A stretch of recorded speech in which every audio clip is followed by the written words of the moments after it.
You're about to hear an incredible story about a near-death experience, mental health battles, real estate, and music. Before we begin, open your ears and open your heart to experience music produced by our guest, Jeff Williamson.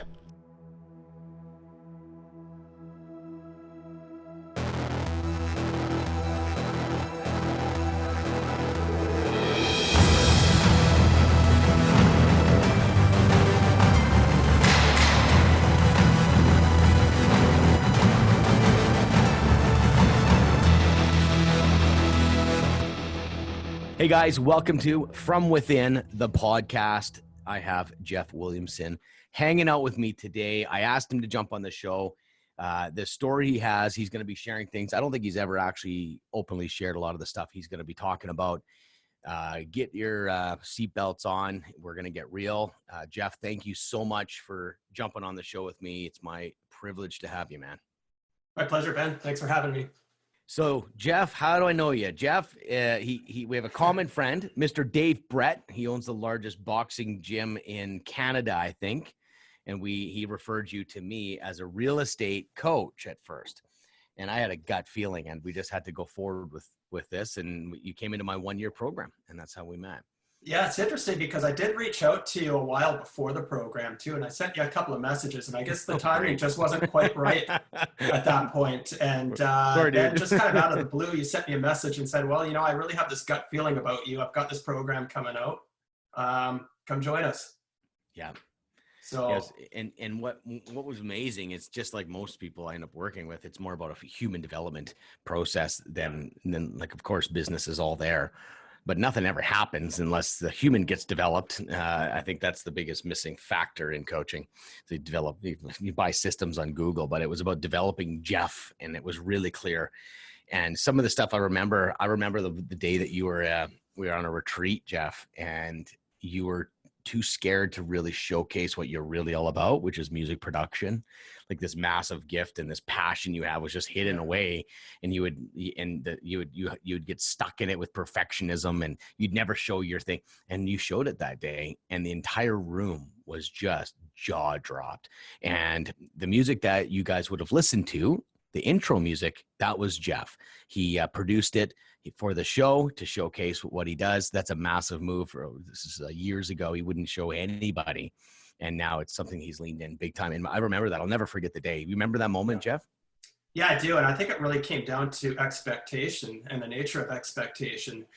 Because I went to that retreat thinking it was going to be a bunch of stuffy realtors talking about stuffy real estate deals. And I remember actually being in the car on my iPad, FaceTiming with my girlfriend saying, I'm going to blow this joint. I'm going to cheese it out of here. This isn't for me. I don't belong here. It was really something that was essentially different than what I was expecting. And I think that was the true diamond in the rough right there. I remember that, Jeff. You reminded me of that. That's 2013 or 14 or something, I think, right? Like, or 15, I don't know. But the thing is, I remember, it's funny because I don't do that anymore. I used to bait and switch saying, don't worry guys, this is a real estate training program. And it was true. Like people would like double and triple their incomes and stuff. But the truth was it wasn't a real estate training program. It was a human development, grow yourself as a human being and as a business owner. So now I don't bait and switch anymore. I literally just say, I don't work with you unless I can help you personally. And then we work on your business. Clear as day. No more bait and switch, then no more confusion. Yeah.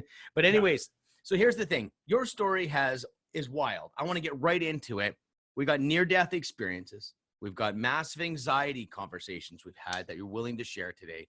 You've had elements of being involved in controlling organizations and controlling relationships, and you almost got murdered, like crazy stories. Yeah. So Jeff, the floor is yours. I might jump in here and there, but I just want to hear your story. Well, I think a lot of it really kind of stems from my experiences at school and going through the public school system. I am 43 now. I just turned 43 a couple of days ago. So I went through elementary school and high school in the 80s and 90s. I think the school systems now, they're a little bit better at cracking down on things like bullying. I was born clinically deaf. So I have no hearing at all on my left side and pretty limited on my right. I can hear. I can hear you right now. If you and I were in a coffee shop, I'd be reading your lips. Crazy. Now, growing Dude, up with this, how did I not know that? Did you tell me that before? For some I think reason, I have, yeah. man, Yeah. I could never tell. Could never Yeah. tell. Yeah, because I compensate for it quite well, and I've utilized my entire life to compensate for it. I can read lips, which I mean, I kind of have to supplement my hearing. Because at the retreat, I was which talking. makes this whole pandemic thing really hard because everybody's wearing a mask and I can't see Oh it. yeah. Oh my goodness. Because at the retreat, I was talking a lot of smack behind your back. I didn't know you could read my lips. That's right. I can see you from across the room, man. Cute. Yeah. So I mean, being born that way and then going into a public school system, as soon as the kids figure it out, it really opens up the floor to bullying. So through my elementary years and then going into my high school years, I was relentlessly bullied. And I was a small kid. Wow. Yeah, I was a small kid.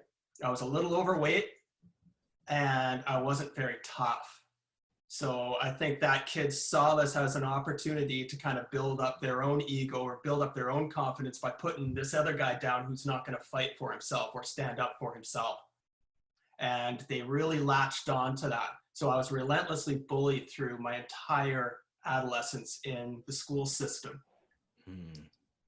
When I got into high school, it was pretty much the same thing. And that carried on until my senior year, grade 12. June 4th, 1994, as I was graduating from grade 11, I had made some friends, and mostly in other schools. I had a group of 3 friends in the school that I went to, just 3 friends. But I did kind of cultivate friends in other school systems around North Vancouver. North Van was a very violent place in the 90s. It's nothing like you see today. Today it's a very affluent place. It's a very peaceful kind of place. Back in the 90s, it was violent. We had gang activity. We had a lot of stabbings. We had a shooting in one of our movie theaters. So we had a lot of these things take place that really kind of highlighted, I think, some of the dark parts of urban life in North Vancouver. So in 1994, I was hanging out with a bunch of friends. It's June 4th, 1994. And I remember this day so vividly. And it's really interesting, it's been 26 years since that occurred. And it's really interesting just how many little facets I remember just absolutely perfectly. And it's almost like it gets imprinted onto your consciousness, like a fingerprint. I remember getting together with my friends that night. I remember being picked up by one of my buddies, and we went to a park up in Lynn Valley. And we were just hanging out at this park. And then, we kind of got bored with that. And we said, well, let's go up near Cap College. Now, Cap College is now Capilano University. And so we all hop in the car and we go to this spot that we've been a couple of times. And we're just kind of hanging out. And, we are 16 at that time. We're not really getting up to no good. We're not doing anything bad. We're just a couple of people that are sitting around chatting. We're talking about the upcoming summer. We're talking about exams, school-related things. Well, when we drove up this road, we passed 2 cars. And there was 2 guys that were just kind of hanging out at their cars. No big deal. So we drove up the road and we parked and we got out and we're having just a conversation. About 15 minutes later, these 2 cars drove up, drove around us once, and then left. No big deal. 20 minutes later, 7 carloads full of people pull up. And we know that something is immediately off. First and foremost, because I got that gut feeling that something's just not right. Now they're hanging out their windows and they're yahooing it as they're coming up the road with their lights off. I remember turning to one of my friends and going, oh man, what's about to happen here? And he's telling everybody, just be calm. And this is one of my buddies who I still have today. And he he was very well known in North Vancouver. He was very, very well connected. And he was a person that had a lot of street smarts, a lot of street smarts. And he was telling everybody, just be calm. So these 7 carloads of people, I can only estimate somewhere between 35 and 40 people pull up, and they all pile out. And one guy kind of leads the charge and it says to the entire group, how much money do you have for us today? And from there, one of my friends kind of sees that something's about to happen, and he gets into his car and he's about to drive away. And then as I kind of walk towards one of my other friends, I get blindsided on my left side by somebody who sucker punches me. And then I get thrown to the ground, and I'm fighting back the best I can at that point in time, but then the real scuffle ensues. So people are throwing cinder blocks through car windows. More and more people jump on me as I fight back more. At one point, I must have had 4 or 5 people on me, kicking me, punching me. At some point in time during that attack, which probably only lasted a couple of minutes, it seemed like a lot longer, a 6.5-inch knife was put into my back. And it was probably stomped in. And the reason that I think that it was probably stomped in is because at the time that I went to the hospital to get the knife removed, a knife consists of a handle, a blade, and a hilt. And the hilt separates the handle and the blade. Even the hilt was embedded into my back. So just having that simple thrusting motion wouldn't have been enough to actually thrust it entirely into my back. So I think it was probably kicked in. So this was an attempted murder. Whoever it was that perpetrated that crime, or those group of people that perpetrated that crime, they were trying to kill somebody, and they were trying to kill me. So after the attack had completed, they got in their cars. They said something, I don't even remember what it was, and they drove off.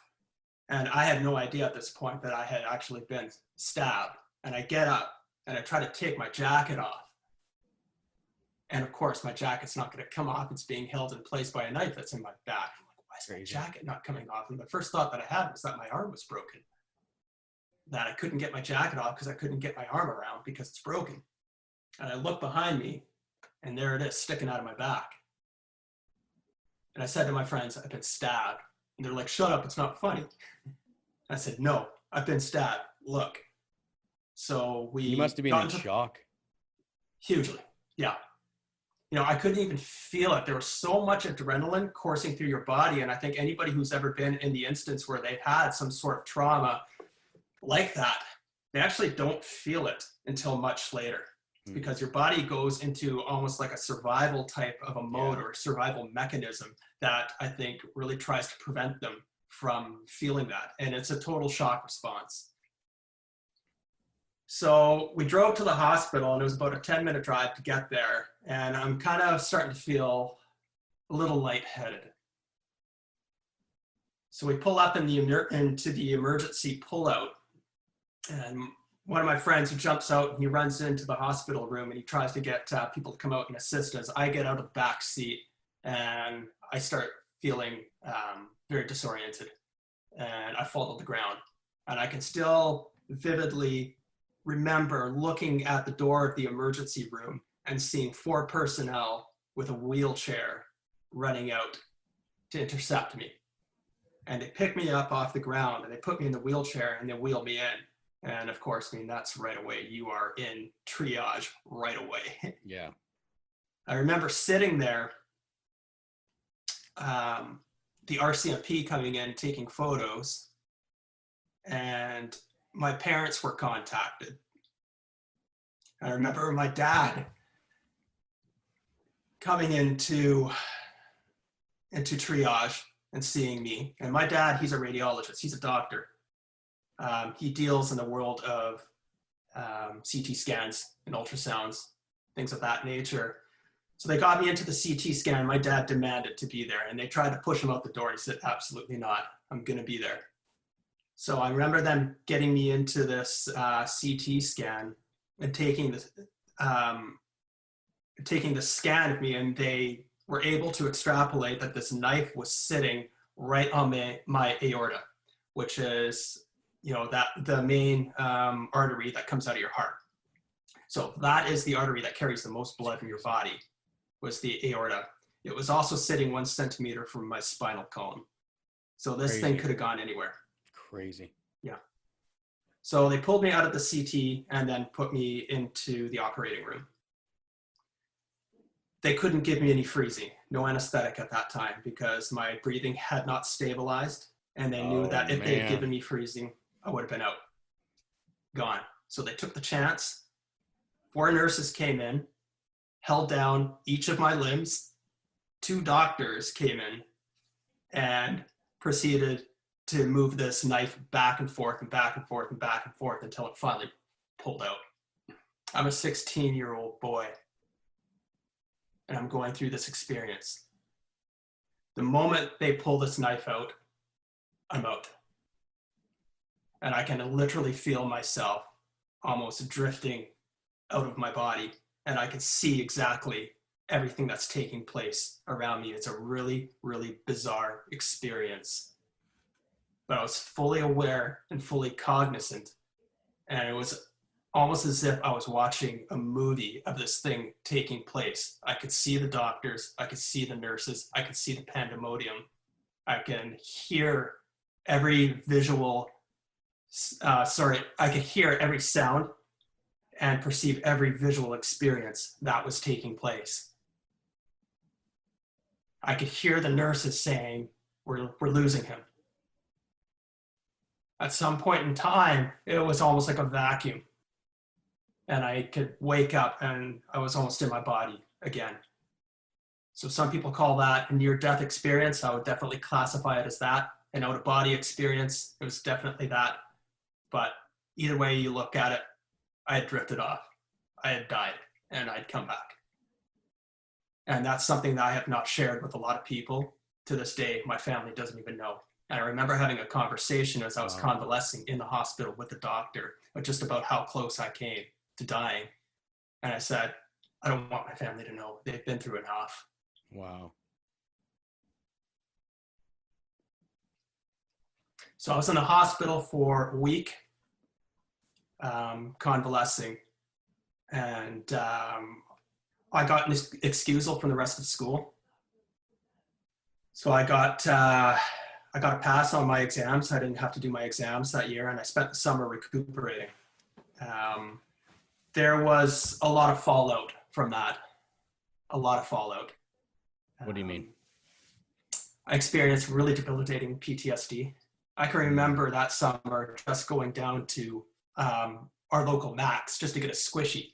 Wow. And seeing 3 guys hanging out front of the Max there and just going into panic overload, thinking that these guys, as soon as I park the car and get out of the car, they're going to jump me.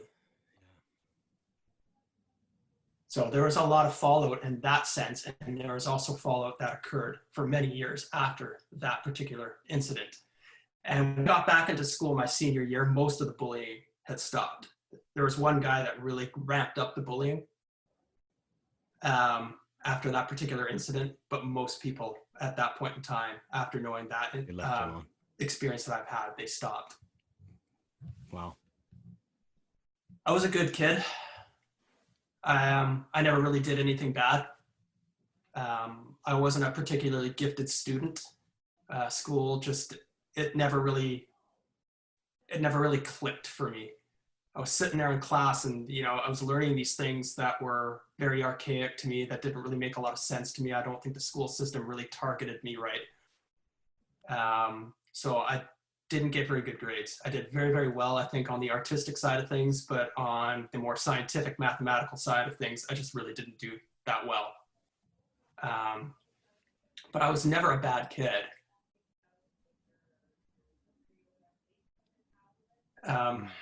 So Jeff, let's go. So this happens 16. You get through school.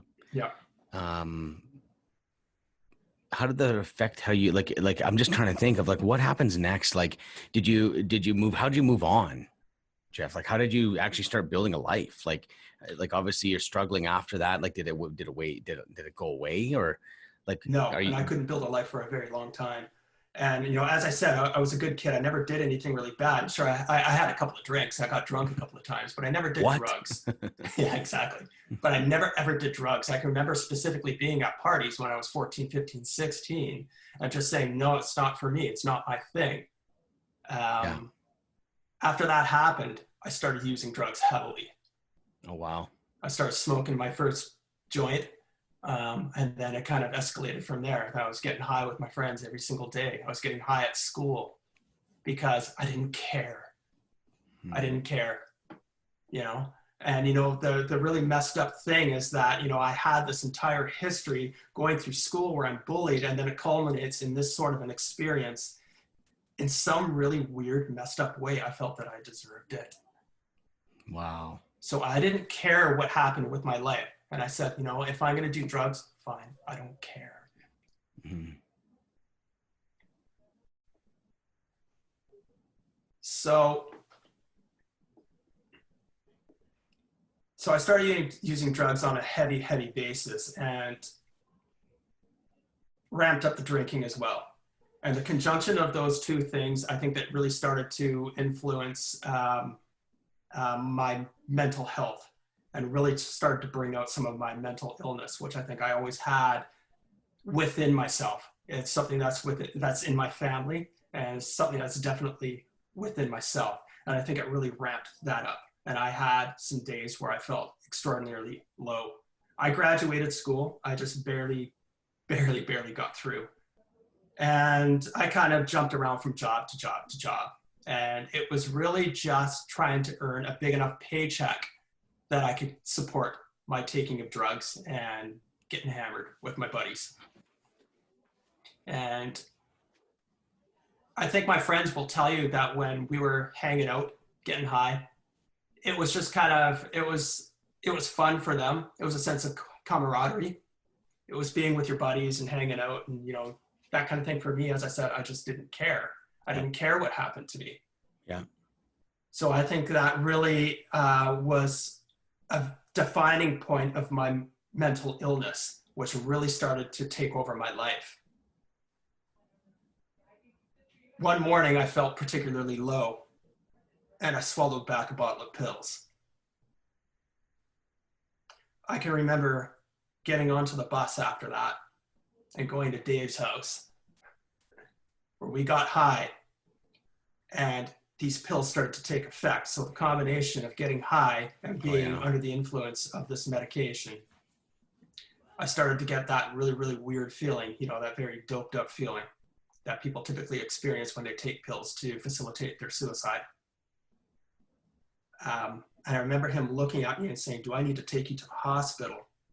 Wow. And at some point in time, I passed out. And I don't even think he even knows to this day that's what was occurring, that I made that decision consciously to take my life.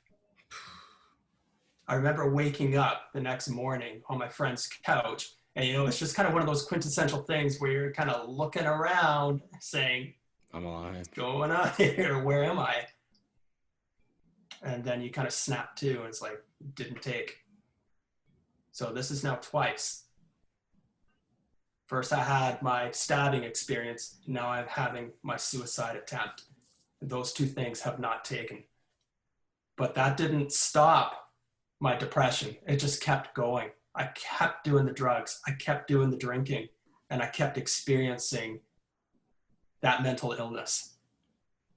And it really, really caused me to do some harmful things to myself, not only to suicide, but I got into things like cutting myself just to feel again, because I was so numb by so much pain that I was carrying.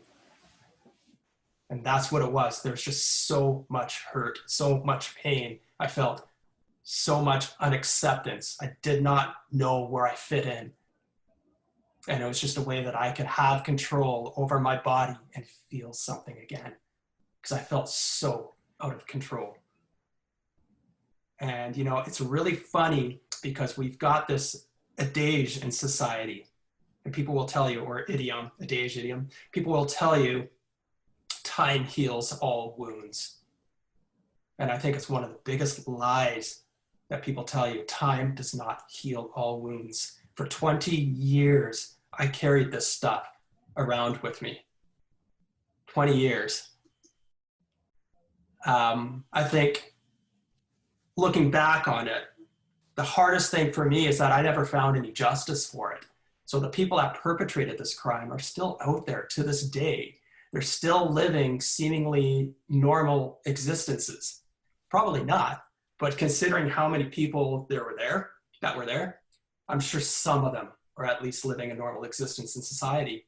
Some of them probably even have kids of their own that are the same age that I was. This is not something that you forget about. To this day, to this very moment that you and I are here, they still know what they did.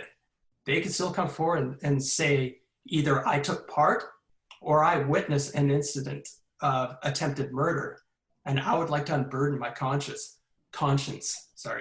But 26 years later, they still haven't. And for 20 years, I carried that around like baggage wherever I went.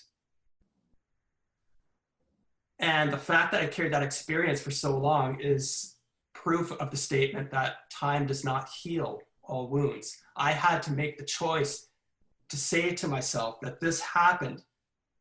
The fallout of this incident happened. I cannot change it. And I will probably never get justice for this thing. So I have to take justice for myself. And I will take that justice in the form of forgiveness. But forgiveness doesn't mean that classic sense of forgiveness. Oh, I forgive you. It's okay. I let you off the hook. I don't let them off the hook. But what I say is that what you guys did to me and what I carried around with me for so long, I will not let that be the defining point in my life. I will take responsibility for myself. I will release control. I will let it go.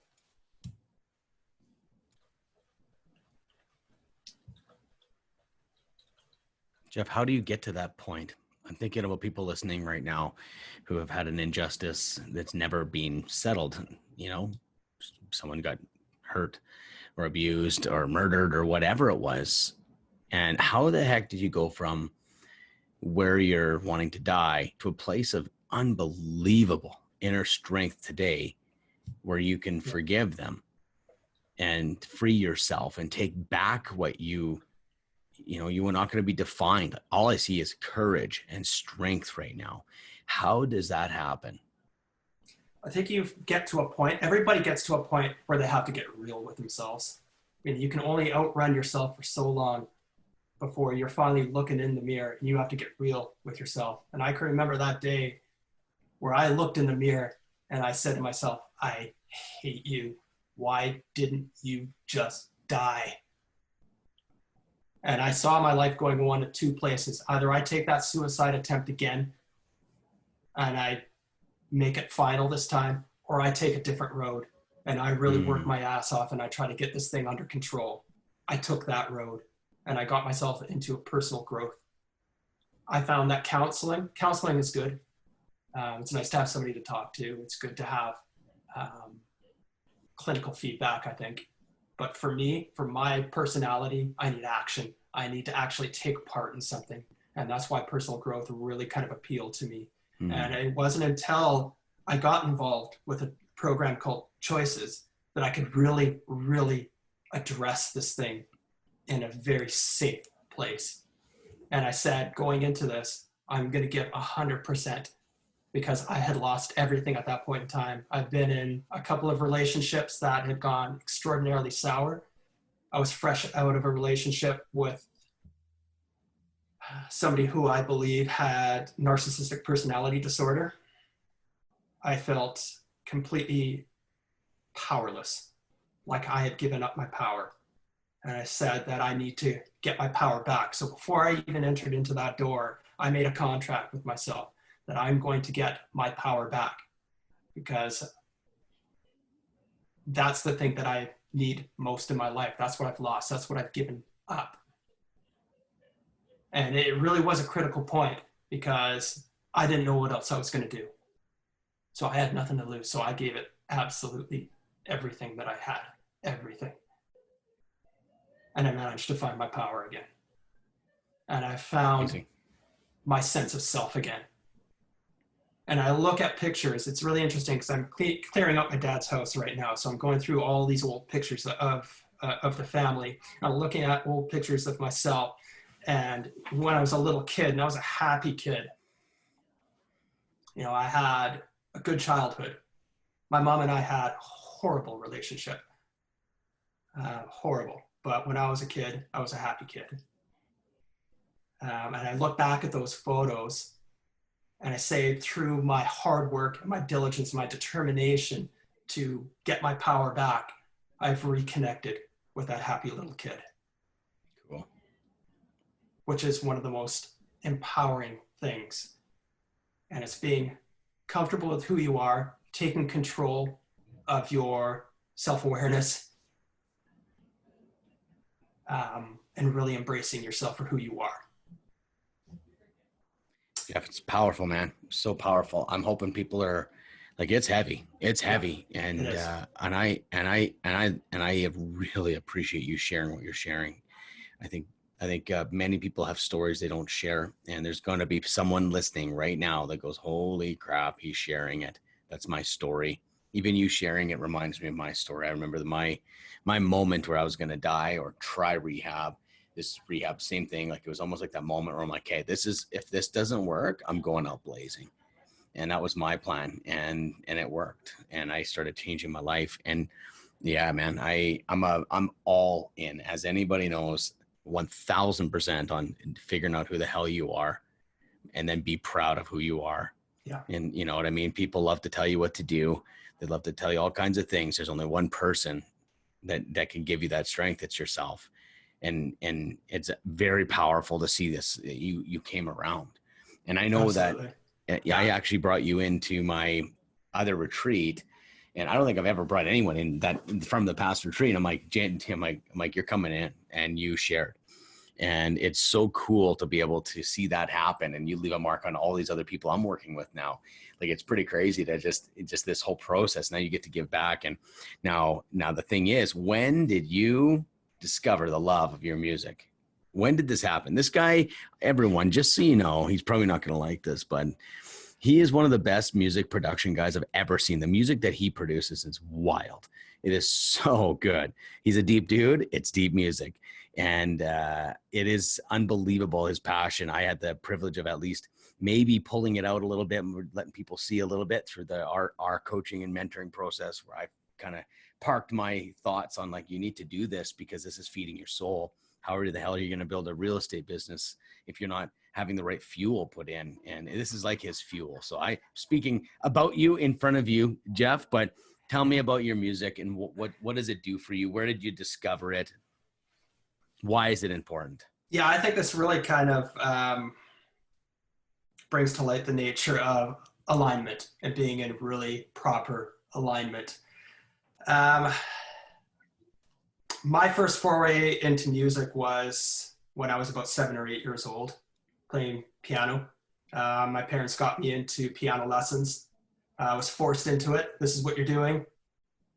And of course, being a strong-minded, extroverted kid, you know, if somebody says you're doing this, I don't want to do this.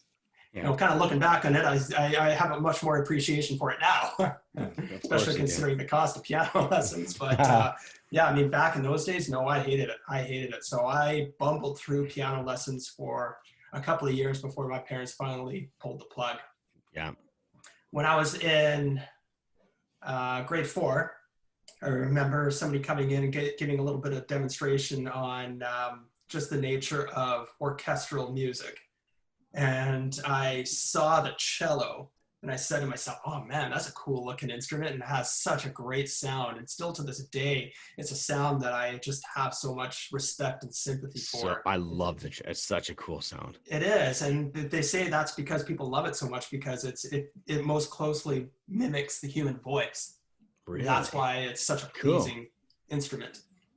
So I did that for a couple of years, but I mean, it's about 2 miles from the house that I grew up in, down to my school, uphill both ways, of course, and trying to lug, being, 50, 60 pounds, soaking wet, and trying to lug this massive instrument to and from school was really hard. I was always really envious of the kids who played violin in that respect. So, I mean, it was just a matter of time. So by the time I got to high school, I said, I can't take this instrument to high school. It was, 3 times the distance and twice as many hills going both ways. Yeah, you're Yeah, old guy. so I I gave that up and I switched to the guitar. So I picked up guitar when I was about 15 and I really took to that thing. It was just something about the sound of the guitar, the playability of it, the way that I could take it wherever I went, and just how much heart and soul and passion that you can pour into this instrument, and how you can use it as a tool to showcase yourself to the world. Wow. So I had been in a couple of bands, mostly jammed with friends, did a couple of open mics, things like that. And then I said to myself, well, things are never really going to advance until I set up a home studio. Now, at that point in time, things like Pro Tools became really accessible for a lot of people. So you could set up a really good home studio for a fraction of the cost that it would actually cost to book recording time at a studio. So these things are starting to become a little bit obsolete now. So I decided that I would start to put together a little bit of a studio at home. And I was struggling with the guitar stuff. I was struggling to write songs. I couldn't find the words. At that point in time, I'm majoring in writing and literature in post-secondary school, but I couldn't write songs myself. I was always fighting myself. I couldn't get out of my own way. And that becomes clear to me now that it was just a matter of alignment.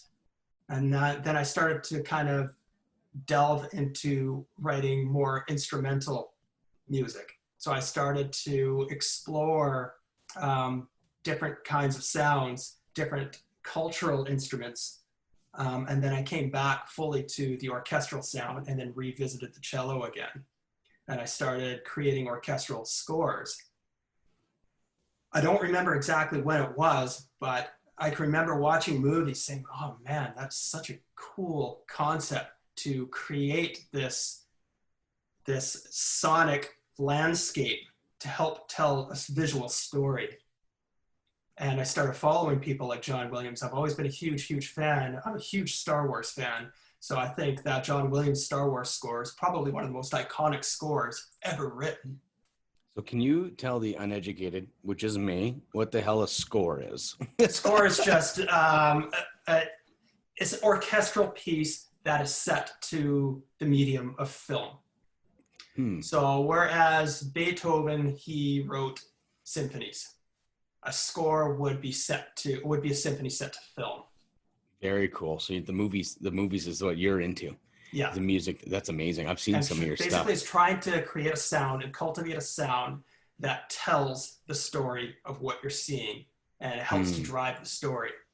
So for instance, I scored a piece for the film Joker, and it was a very, very pivotal piece where he just commits his very first crime and he fully embraces his life as a criminal.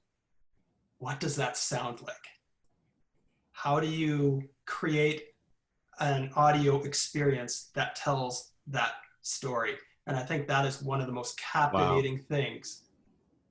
How do you convey feeling if somebody is happy or sad or anxious? How do you convey that in sound? How do you tell that story? So I was really kind of drawn into that entire world. Dude, it's amazing listening to you talk about this because I think we could literally do a series of 10 shows on this topic because the level of passion you have. And that's why like what would your life be if you didn't do this somewhere in your life? You know, that's a hard question to even quantify. The reason why I ask is because I think people have a passion and they don't honor it. And they say, oh, we can't make money at it. All this crap that I run into over and over again. People are like, I'm watching you right now light up. Your energy's high. Like just even talking, like hearing you talk is like watching a poet communicate. And like, it's just like, if I think about playing hockey, I can hear the blade on the ice. Like, when you're passionate, when you like a stinky glove smell from hockey, like there's something about, and I'm kind of like thinking about someone that's watching this that have been beaten down. They haven't had justice. It could tie to your story. Like, how important is it to lean into this intense passion of what you love? Like I just think of you not doing this. I'm like, who is Jeff without music? Like, is there someone we can speak to right now that isn't honoring that passion, what they love to do, because of some story we tell ourselves of why we can't? Absolutely. And the word becomes imprisoned. And when you and I met, I was at a very, very nascent stage in my career with real estate. Things really weren't going all that well. So I had this thing on the side that I loved to do that was really a reflection of my soul. And it was really my soul speaking. And what it really comes down to is my connection with God. And on the other side, I have this career that I'm really trying to develop. Where do these two things meet? And I think one of the biggest things that I really got out of my involvement with the program was that you got to give these things an outlet. You got to give these things an outlet, because if you don't give them that outlet, then you're just basically locking yourself into a prison of your own choice. And in essence, you are robbing the world of the greatest piece of you. Yes. One thing you have to know about the nature of creativity is that creativity, it flows through you.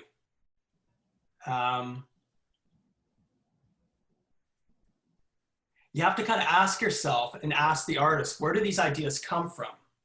What is the nature of inspiration? What drives creativity?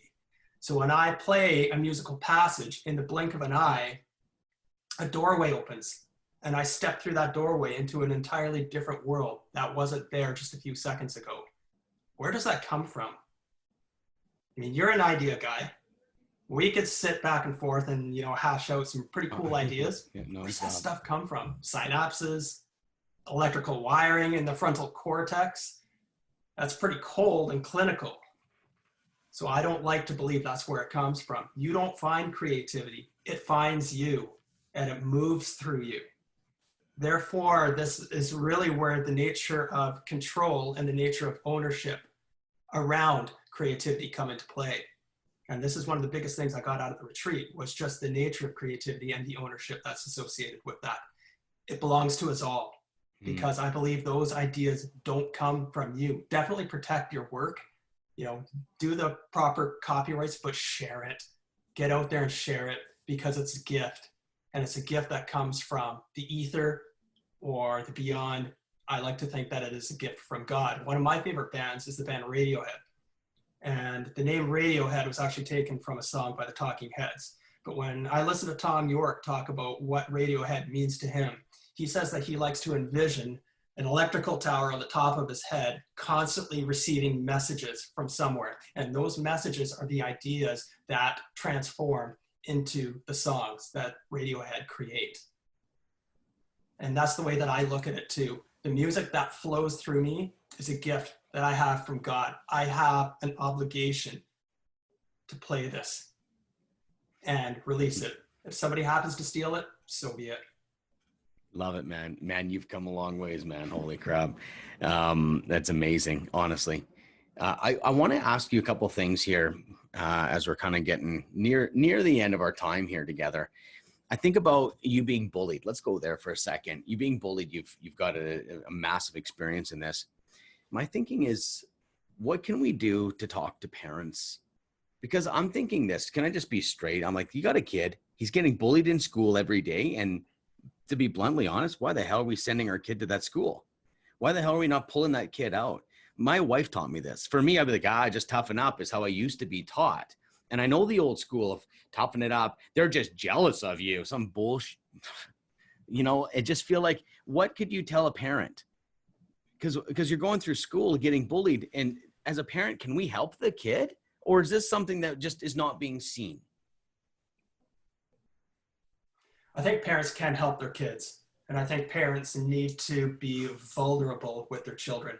And they need to have very open, responsible communication with their kids. And I think so many times people just don't know what to say. I think our fathers, I mean, especially our dads who come from that old school generation of stoicism, I mean, they're so inclined just to say, toughen up, be tough. Somebody pushes you, push them back twice as hard. That's right. You know, but I don't think it really, connects with you on that emotional level. And I think, you know, the parents really do have a responsibility to connect with their kids on an emotional level and create a safe space for their kids to share. I think so many times kids don't share, and I didn't share my experiences to the full extent because I felt so much shame around it. Why did you feel shame for getting bullied? Because you hear enough things, enough times, you begin to interweave it into your story and you actually begin to believe it. You know, and that could be also the nature of a mental illness also underlying that and doing its thing on top of that. But you hear one thing enough times, you begin to believe it. And this is why I think affirmations are so important. Telling yourself that you love yourself, telling yourself the things that you do like about yourself, your strengths. You say that to yourself enough times and you begin to believe it. I just think about the retreats and I'm thinking, why do they work so good to really make that impact? And I think it is that safe place. It becomes you know what I mean? Like, it's like, that's the feedback we get from our retreats. It's like, you go there and it's like, we get permission. I lead the way. Like, I'm going to put myself right down on the friggin' altar. I'll just be the same guy with everyone else. And I feel like what you said there's really powerful, because I deal with adults all the time, Jeff, all the time, like hundreds. And when they've never had an opportunity to open up and feel in a safe place to be themselves. It's almost seems so like, so what do you do? Like, I just help people be themselves. It's almost like, is that how far this world is, that an adult can't be themselves anywhere? And it's like, I've been thinking about it a lot too, Jeff, because I see a lot of results and a lot of transformation. Like, what is this? You just keep creating an environment where you feel safe. As adults, I don't think we even have that, Jeff. I'm on a mission to create that now that I get it. It's like, to create a safe place. What a weird, simple concept. I love that you said that, and create a safe place. But here's the thing, adults, how do you feel like you know how to create a safe place? It's like, how do you do that for your kid too, right? Like, it's just this generational thing that keeps going. I think about this often. And when I hear you say that, I'm like, man, that is so the answer. It's so the answer, that creating a safe place for your kids. Like, what a beautiful thing to do. So how do we do that, Jeff? How would you recommend doing that? One of the biggest things is that you have to be ready. And it's really a timing thing. You have to be ready to be vulnerable. You have to be ready to put in the work. And you have to be ready to get real and get out of your own way. How many times have you actually tried to do personal growth and somebody is just a tough nut and they're fighting you every step of the way? They're not ready to get real. Yeah. They're just not. Yeah, don't work with them. So it's a little bit creating that safe space, but that person has to be ready to get real with themselves. You can only outrun yourself for so long. Sooner or later, you're going to have to look in that mirror, just as I did, and face yourself. So let's do this. I think about the kid that's 16 years old, or 14, 13. You have a chance to talk to this kid, Jeff. They've been bullied just like you. What do you say to him? By the way, I guarantee you someone's listening to this right now. So if you could speak to that person who's listening right now, who's wrestled with bullying, what would you tell him? I think the biggest thing that I would tell myself, coming from where I am today, is that it's going to be okay. It's okay to give up that control. It's okay to feel vulnerable, to feel depression, to feel anxiety. It's okay. You know, let these things in, give them space, let them go. And that's the biggest thing right there. That sooner or later, these things are going to work out if you choose to let them work out. It's very You know, powerful. it's a hard thing because, you know, it's one of those things that I've really, it's a road that I continue to walk down. It's a path that I continue to walk down. I don't have all the answers. I don't really even have a lot of answers, but I'm willing to explore that, and I'm willing to be open, and I'm willing to be honest, and I'm willing to see where life takes me. Jeff, I think that's beautiful. And I think there's a lot of people that are they're gonna feel what you're saying. And I wouldn't be surprised if someone reaches out to you, to be honest. But let's just finish up on another note. Sharks. Oh yeah, we're going here. He's wearing, for people not watching, he's wearing a shirt called Fin Free.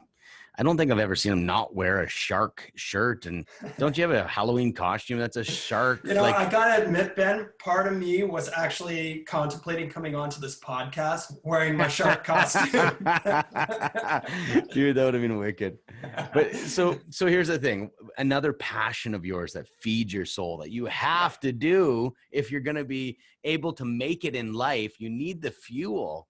And this sharks and music for you is your premium fuel. Let's talk about the sharks, right? So you like to eat them? Absolutely not. Fin free. Oh, sorry, fin free. I thought you ate fins for free. So yeah, exactly. Just the most offensive thing. Hey, so how's the shark fin soup? No, seriously though, what's up with sharks? Why do you love sharks? What is that? What is that? It has been a lifelong fascination. I can even remember my very first shark book as a kid. I can remember what it looks like. I can remember who wrote it. I remember opening up this book and looking at these animals and going, wow, these things are so cool. And that's basically what it comes down to. At the very core of it, any shark person will tell you they love sharks because sharks are really cool. We're talking about an animal that's older than the dinosaurs, that has lived on this planet for over 400 million years, survived 5 major world-class extinction events. They have developed some amazing adaptations along the way, and they're so fascinating. And I think one of the biggest things for me is that when I first started diving and recreating with sharks, traveling the world, seeking out my experiences with sharks, I realized that my perceptions, and probably everybody else's perceptions out there, are completely wrong about this animal. And when I tell people I dive with sharks, their first response is, oh my God, you must be crazy. So I kind of poke the bear a little bit because I know they've never ever seen a shark. So I asked them, have you ever seen one? Well, no. So where exactly does this fear come from? Well, you know, I read the news reports or some attacks. Whites. Yeah, exactly. Jaws. Jaws, Basically, man. it comes down to Jaws. Pretty much the education right there for me.